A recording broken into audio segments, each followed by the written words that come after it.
다 아시겠지만 자동차 연료 계기판을 보면 조그만 화살표가 있습니다. 왜 있느냐? 바깥에 있는 연료 주입구 방향을 알려주기 위해서 있는 겁니다. 삼각자가 있는데 가운데 구멍이 뚫려 있습니다. 왜 그럴까? 자와 종이 사이에 공기를 빼줘서 종이가 자에 들러붙지 않게 하려고 가운데 구멍을 뚫어 놓은 겁니다. 우리가 볼 때는 별로 쓸모 없다고 생각하는 것들에도 사실 그렇게 된 이유가 다 존재합니다. 물건뿐만이 아니라 우리의 문화, 습관, 관습 어디에도 왜 그런지 그 이유가 다 존재합니다. 기도도 마찬가지입니다. 하나님은 왜 우리에게 기도하라고 하셨을까? 하나님은 모든 걸 다 아시는 분인데 왜 굳이 우리에게 하나님 앞에 내게 아뢰어라, 기도해라 이렇게 말씀하신 걸까? 분명히 이유가 있습니다. 우리는 왜 기도해야 돼요? 라고 자주 질문하고 또 우리도 그런 궁금증을 갖습니다. 왜 기도해야 할까? 오늘 이렇게 기도하라 세 번째 시간으로 마가복음 6장에 나오는 예수님과 제자들의 이야기를 살펴보면서 기독교인은 왜 기도해야 하는가? 이 이유를 성경 안에서 찾아보고자 합니다. 오늘 본문은 예수님과 제자들이 함께 사역을 하는 도중에 제자들에게 너희들끼리 나가서 전도 사역을 해봐라 라고 제자들을 훈련하시면서 보내시고 예수님 없이 자기들끼리 나가서 전도를 하고 그리고 돌아와서 그 사역을 보고하면서 오늘의 이야기가 시작됩니다. 처음으로 예수님 없이 자기들끼리 나가서 각 동네로 흩어져서 복음을 들고 전도를 하고 그리고 돌아오는 거예요. 그리고 그들의 이야기를 다 들으신 예수님께서 수고했다고 격려하시며 이제 좀 오늘은 쉬자, 휴식의 필요성을 느낀 거죠. 그래서 오늘 성경에 보니까 예수님께서 한적한 곳으로 제자들을 데리고 가십니다. 그러니까 휴식이라는 것은요, 자기가 있는 자리를 벗어나는 게 진정한 휴식이에요. 그러니까 성경에서 말하는 이 쉼이라는 것은 하나님이 우리에게 일을 열심히도 하지만 때때로 쉬게 하는 것, 이것도 하나님의 창조의 질서인데 그 중에 휴식이라는 것은요, 자기의 있던 자리를 벗어나는 것, 이게 진정한 쉼이라는 거예요. 그래서 오늘은 이제 우리가 공적인 일이 아닌 쉼을 얻기 위해서 나와 함께 우리 한적한 곳에 가서 같이 식사하자. 그래서 예수님께서 제자들을 데리고 조금 한적한 곳으로 가게 되지요. 그런데 웬일입니까? 그곳에는 각 마을에 가서 복음을 전할 때 그 제자들의 복음을 듣고 관심을 갖고 흥미를 가진 사람들이 무작정 제자들을 쫓아온 거예요. 그리고는 그 제자들이 그렇게 열심히 강조했던 예수님을 보기를 원해서 예수님이 있는 곳까지, 제자들이 있는 곳까지 사람들이 무작정 쫓아오고 심지어 어떤 사람들은 예수님이 가 있을 장소를 예측해서 거기에 가서 진을 치고 있는 거예요. 가끔 여러분이 연예인들이나 아이돌 그 팬들이 정말 지구 앞까지 또는 무슨 공연하는 장소까지 쫓아가 가지고 막 열광하는 모습처럼 수천 명의 군중들이, 성경에는 남자만 5천 명이라고 했으니까 좋게 10,000명 이상은 될 거예요. 그런 군중들이 예수님이 쉬려고 한적한 곳에 간 곳까지 쫓아와서 예수님을 보고서 신기하게, 요즘 말하면 사진 찍어주세요, 사인해주세요, 그리고 사람들이 쫓아오는 거죠. 여러분 생각해 보세요. 우리가 공적인 일과 사적인 일을 구분합니다. 예수님은 지금 공적인 일을 마치고 오늘은 사적으로 쉬고 싶은 거예요. 휴식하고 싶어서 일부러 그 자리를 떠나서 한적한 곳에 갔는데 거기까지 사람들이 막 몰려와서 아는 척을 하고 힘들게 하면 인간적으로 마음이 불편해야 돼요. 짜증도 날 법한데 예수님이 그들을 짜증 한번 안 내시고 어떤 마음으로 바라보시냐. 오늘 34절에 불쌍히 여기사 이렇게 말씀하셨어요. 불쌍히 여겼다는 건 긍휼히 여겼다는 거죠. 여러분, 우리가 하나님 앞에 받은 은혜 중에 최고의 은혜는 뭔지 아십니까? 하나님이 우리를 불쌍히 여겨주신다는 거예요. 아내가 남편을 사랑하면요, 남편이 아내를 사랑하면 서로 불쌍히 여깁니다. 오늘도 일하러 일찍 출근하는 남편을 보면서 아내는 마음이 짠한 거예요. 하루 종일 애들 뒷바라지하고 살림하는 아내를 보면서 남편은 마음이 짠한 거예요. 그게 뭐예요? 불쌍히 여기는 거죠. 아유, 나한테 시집 와서 고생하는구나. 아유, 우리 가족을 위해서 저렇게 남편이 오늘도 열심히 뛰는구나. 그 마음이, 사랑하면 불쌍히 여겨지는 거예요. 그런데 여러분 경험해 보셨죠? 이 인간이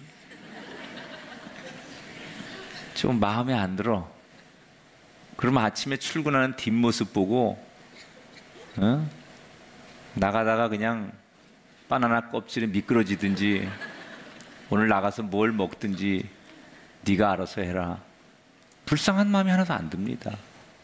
남자가 가족을 위해서, 처자식을 위해서 나가서 일하는 건 당연하지, 뭐 자기만 일하나? 이런 생각이 듭니다. 또 남편은 아내를 보면서 짠한 마음이 없습니다. 맨날 집에 앉아서 타다 주는 월급 가지고 뭐 하는 거야? 뭐 이런 생각 듭니다.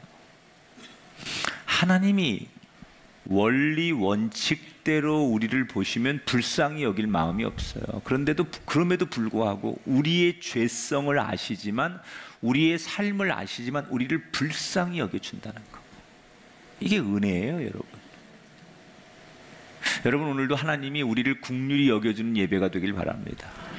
우리가 정말 하나님 앞에 최고로 받는 은혜는 하나님이 나 같은 사람을 이렇게 불쌍히 여겨주는 거예요. 얼마나 힘들었으면, 얼마나 답답하면 너희들이 여기 왔겠냐. 오늘 34절에 이런 말이 있어요. 목자 없는 양 같다. 그 당시 이스라엘은 로마의 식민지였습니다. 어느 정치 지도자들도 백성들의 그 애끓고 배고프고 서러운 마음을 위로해 주는 사람이 없었어요. 여러분, 이게 실감이 안 나지만 지금 우리 시대에 주인 없는 개를 가끔 만나죠. 들고양이나 들개를 만나면 어떤 생각이 드세요? 주인이 없으면 티가 납니다. 꾀죄죄하고요, 빼짝 말랐습니다. 주인이 제때 씻기거나 밥을 주지 않으니까 들고양이나 들개들이 지저분하고 빼짝 마르고 쓰레기통을 뒤집니다. 그리고 눈치 보죠. 소리 지르면 도망갔다가 또 배고프니까 쓰레기통으로 어슬렁어슬렁 걸어오는 게 주인 없는 개예요. 목자 없는 양이라는 게 그런 표현이에요. 그 당시 양을 많이 키우는데 주인을 잃어버린 양들, 그래서 여기저기 헤매면서 겨우 쓰레기통을 뒤져서 죽은 시체를 파먹으면서 사는 목자 없는 양들, 그 불쌍하다는 거죠. 이스라엘 백성들이 지금 예수님 앞에 찾아온 사람들이 예수님 그런 심정으로 보여진다는 얘기예요. 그들이 원했던 건 말씀을 더 듣기를 원했어요. 그래서 예수님은 그들에게 말씀을 주시죠. 근데 말씀이 얼마나 정말 꿀송이처럼 다른지 시간 가는 줄 모르는 거예요. 그러다가 해가 저물었습니다. 근데 큰일 났습니다. 왜 말씀을 듣다가 해가 저물었는데 이게 큰일이냐? 지금 여기 모인 이 10,000명이 넘는 군중들은 준비하고 온 사람들이 아니에요. 무작정 따라온 사람들이. 돈이 있거나 먹을 걸 준비하거나 잠자리를 준비하고 온 사람이 아니라 그냥 온 사람들이. 그래서 제자들이 예수님에게 긴급 건의를 하죠. 더 어두워지기 전에 빨리 돌려보내야 됩니다.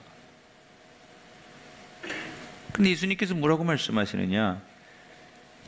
너희가 먹을 걸 주어라, 이렇게 말씀하셨어요.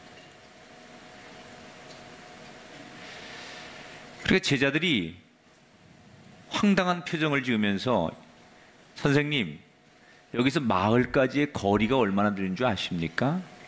지금 여기 모인 이 사람들 대충 잡아도 200데나리온, 우리 돈으로 한 2천만 원 정도는 들어야 뭐 김밥 한 줄이라도 사다 줄 것 같습니다.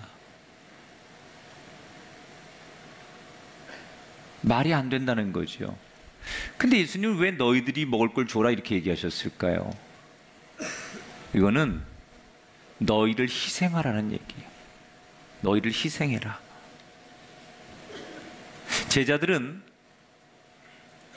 너희가 먹을 걸 줘라 그 얘기는 너희가 먼저 희생해라. 이 군중들을 위해서 너희가 먼저 희생하는 지도자가 되라. 이런 말씀인데 뭐라고요? 200데나리온이 듭니다.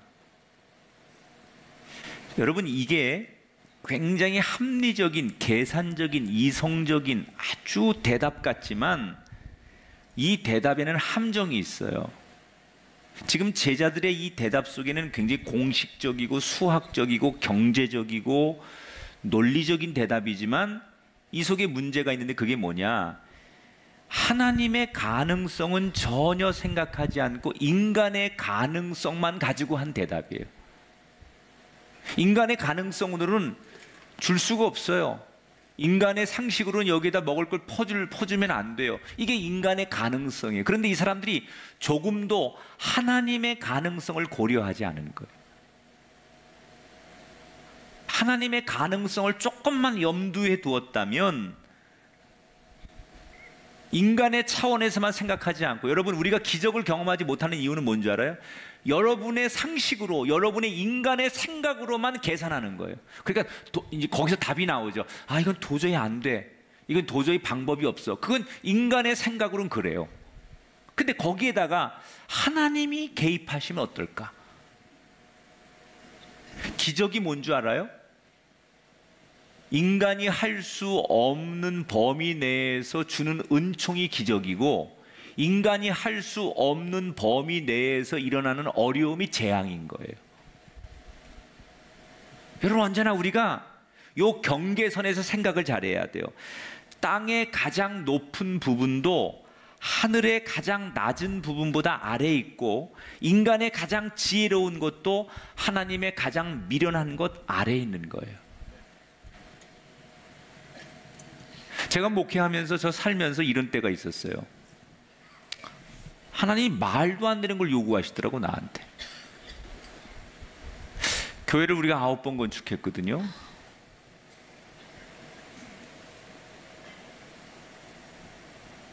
근데 그때마다 하나님이 저한테 부담을 주시는 거예요. 네가 목사인데 모범을 보여야 되지 않느냐. 근데 내 형편이 그럴 형편이 아니에요. 또 어떤 어려운 선교사나 개척교회 목회자를 이렇게 보면 내가 지금 형편이 그럴 입장이 못 된데 하나님 자꾸 나한테 부담을 주세요. 네가 해라, 네가 해라, 네가 도와줘라. 자꾸 그래요. 그럼 내가 하나님 앞에 따지죠. 하나님, 지금 내 형편 다 아시잖아요. 내가 지금 그럴 형편이나 그럴 여유가 없습니다.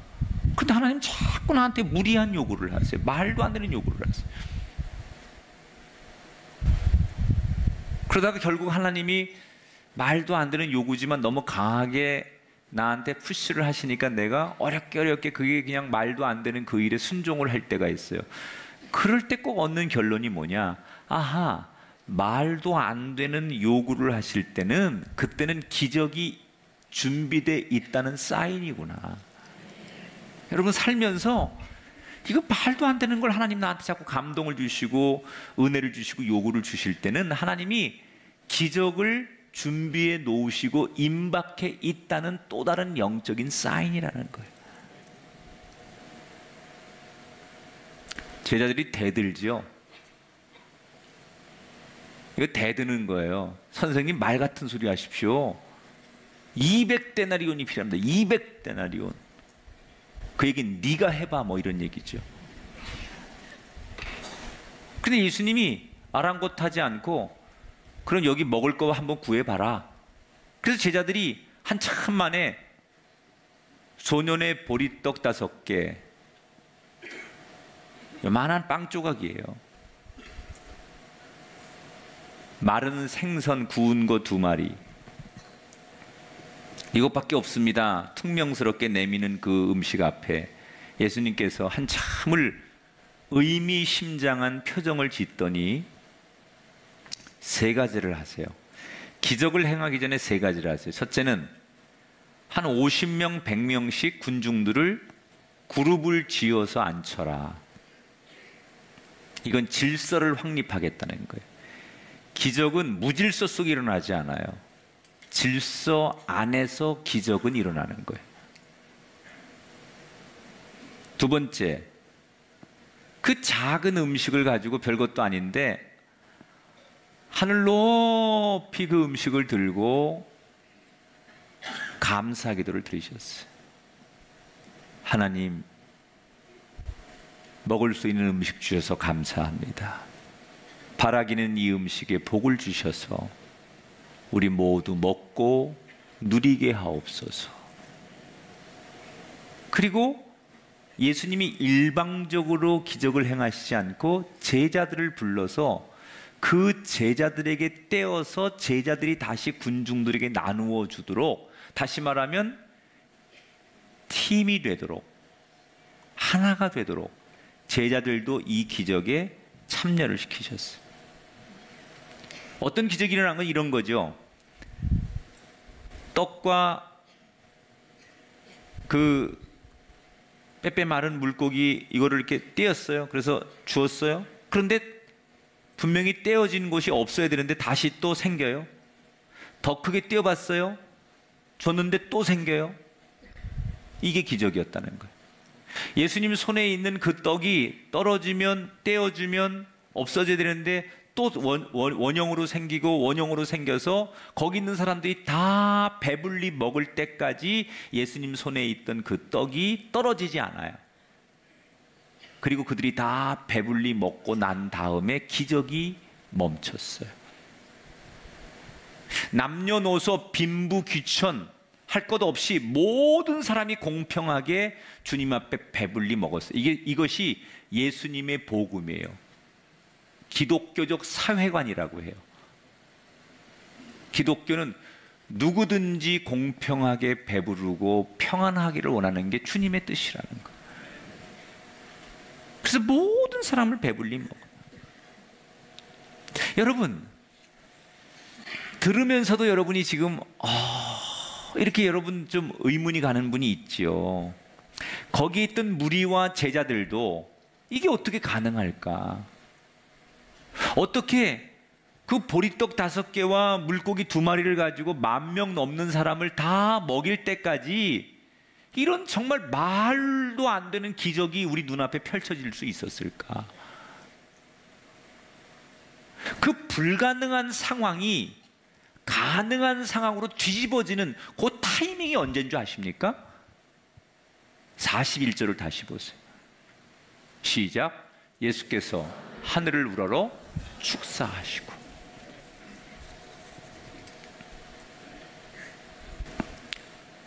똑같은 상황에서 제자들은 걱정하고 계산하고 고민했습니다. 그런데 문제가 해결이 안 됐습니다. 걱정하고 계산기 두들기고 회의하고 고민했는데 아무 문제도 해결 안 됐습니다. 그런데 똑같은 상황에서 예수님은 어떻게 해요? 계산하고 고민하는 대신 그 뭘 가지고 뭘 해요? 하나님 앞에 기도를 드렸어요. 기도가 뭐예요? 하나님을 만나서 하나님과 대화하는 게 기도예요. 자, 여기서 왜 기도해야 되느냐? 그 첫 번째 이유, 왜 기도해야 하느냐? 기도는 하나님의 능력을 받는 통로이기 때문에. 우리가 돈을 많이 바친다고 하나님 능력 주시는 게 아니에요. 지위가 높고 똑똑하다고 마음씨 착하다고 하나님 능력 주시는 게 아니에요. 하나님의 능력은 언제 받느냐? 하나님을 신뢰하고 기도할 때 그 기도의 순간, 기도를 통해서 하나님은 능력을 주시는 거예요. 혹시 여러분 가운데 막막한 문제로 머리를 싸매고 계신 분이 있습니까? 불가능한 현실을 뚫기 위해서 오늘도 몸부림치고 계신 분이 있습니까? 계산만 하고 고민만 하지 마시고 기도하십시오. 하나님의 능력이 기도를 통하여 여러분에게 임할 줄 믿습니다. 그게 기적이죠. 인간의 가능성으로는 불가능한 걸 기적이라고 하는 거예요. 우린 상식으로만 사는 사람이 아니라 하나님의 기적 가운데 사는 사람들이. 기적은 언제 일어나느냐? 기도할 때 일어난다. 그래서 기도해야 돼요. 살다 보면 상식으로 해결이 안 되고 우리 힘으로 해결이 안 될 때가 있는데 그때는 기도할 때이다. 사람들이 실컷 배불리 먹었어요. 예수님 때문에. 이제 잘 돌아가면 돼요. 배부르니까. 그런데 사람이라는 게 참 간사합니다. 인간은 배고픔이 해결되면 다른 욕구가 생겨요.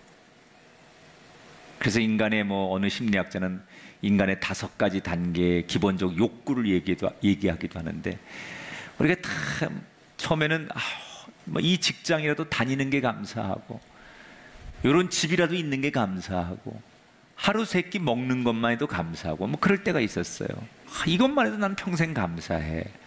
그런데 먹고 살만해지면 이제 사람은 간사해집니다. 다른 욕구를 채우고 싶어 하죠.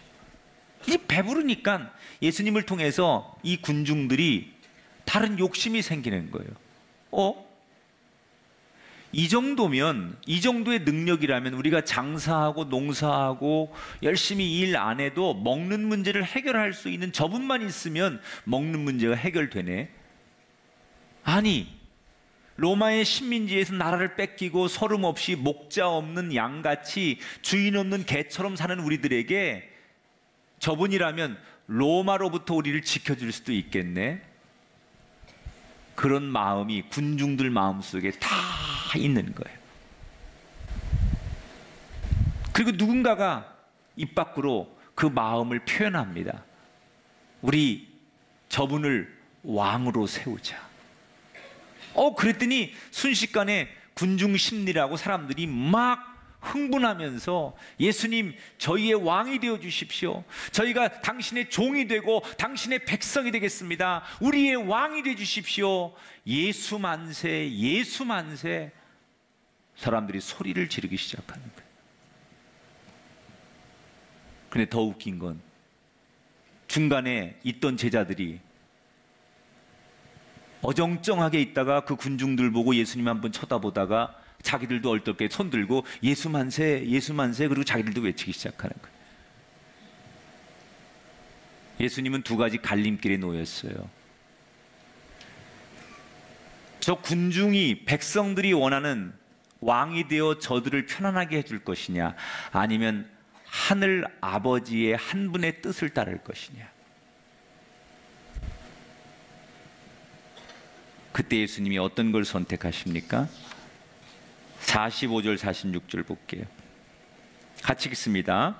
예수께서 즉시 제자들을 재촉하사 배 타고 앞서가게 하시고 무리를 작별하신 후에 기도하러 산으로 가시니라. 따라합시다. 기도하러 산으로 가시니라. 자, 이 선택의 상황에 예수님께서 3가지 조치를 취하세요. 첫째, 제자들을 군중들로부터 분리시키죠. 갈릴리 호수 건너편으로 빨리 건너가라. 그리고 분리시켜요. 그리고 군중들을 호통을 치세요. 2번째,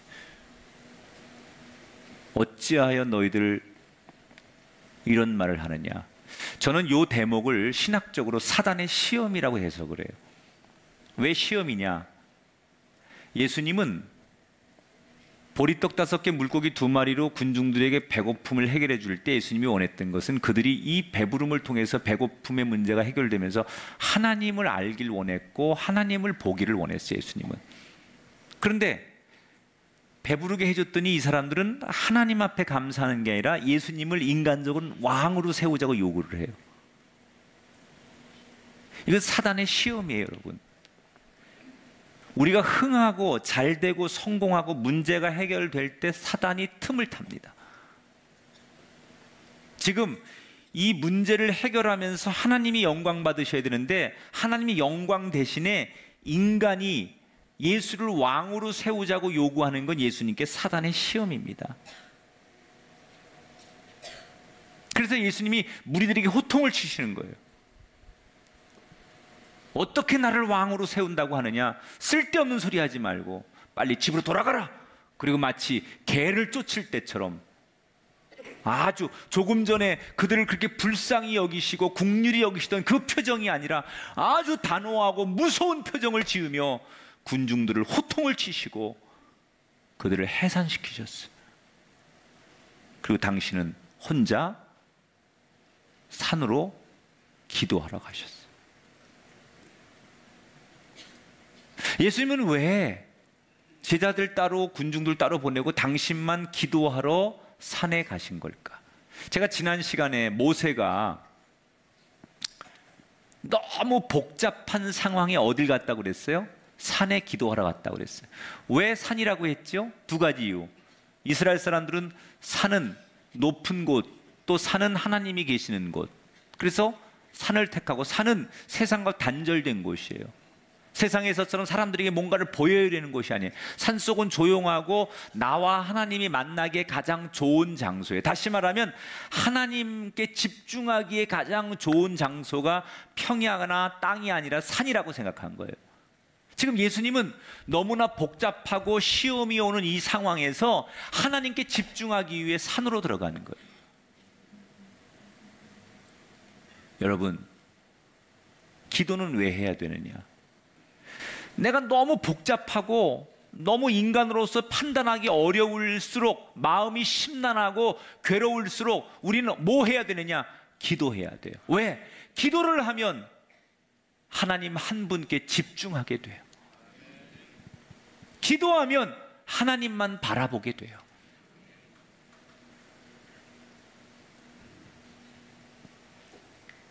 그래서 예수님은 하나님만 바라보려고 산에 기도하러 들어가신 거예요. 근데 예수님이 산에 기도하러 들어가는 사이에 똑같은 시간에 제자들은 지금 어딜 가고 있어요? 갈릴리 호수를 건너고 있었어요.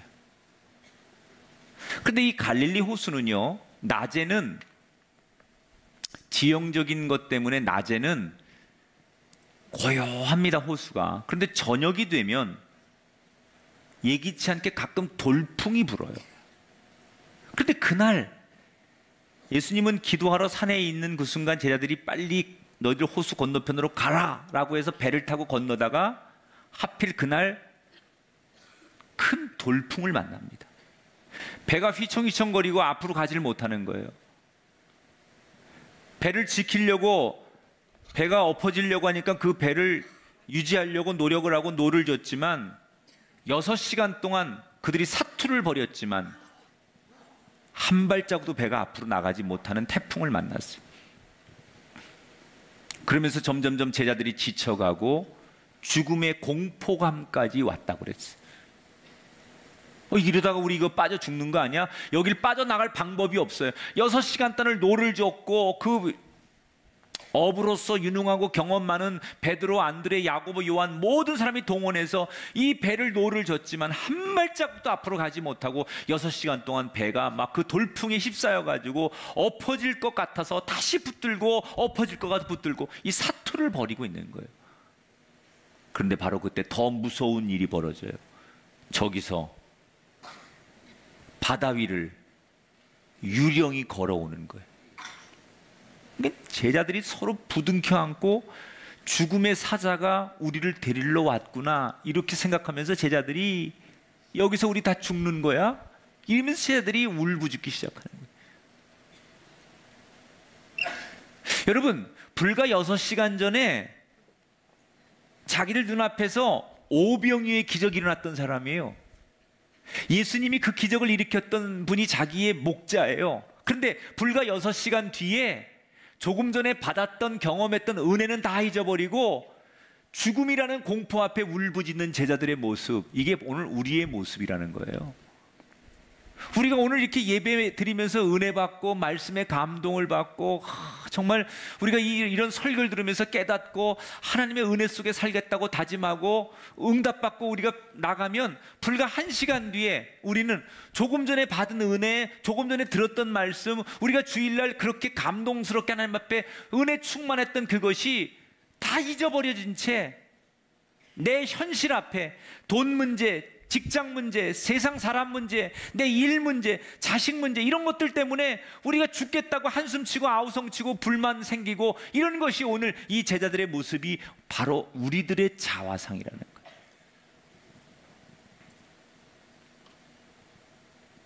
하나님의 기적도 다 잊어버리고 울부짖기만 하는 사람들, 마치 도살장에 끌려가는 짐승처럼 제자들이 미쳐서 울부짖는데 그렇게 무섭게 여기던 유령으로부터 말이 들려오는데 이게 너무 익숙한 목소리인 거예요.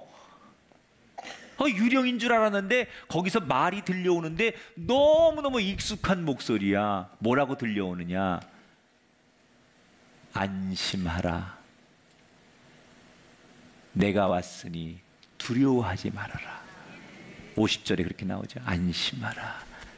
내가 왔으니 두려워하지 마라. 목소리만 딱 들어보니까 이게 예수님이에요. 너무 반가워서 유령인 줄, 죽음의 사자인 줄 알았던 그분이 예수님이라는 사실을 알고 예수님을 배에 모시면서 바람이 그쳤다는 거예요.